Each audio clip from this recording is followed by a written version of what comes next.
বলিউডের Glamour queen Nora Fatehi প্রাতিষ্ঠানিক নাচের শিক্ষা না থাকলেও তার প্রতিটি পারফরম্যান্সে মুগ্ধ কোটি কোটি দর্শক।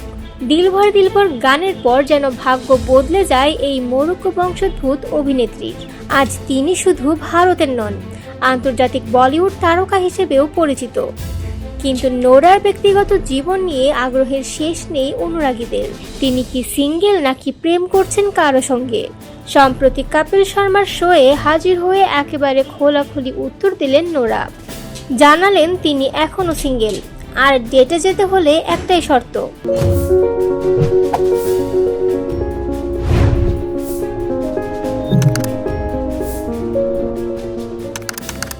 বিল দিতে হবে ছেলেকেই।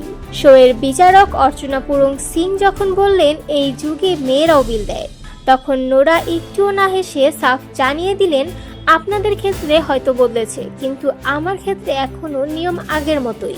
এদিকে নোরার নাম একসময় জড়িয়ে গিয়েছিল বিতর্কিত সুকেশ চন্দ্রশেখরের সঙ্গে।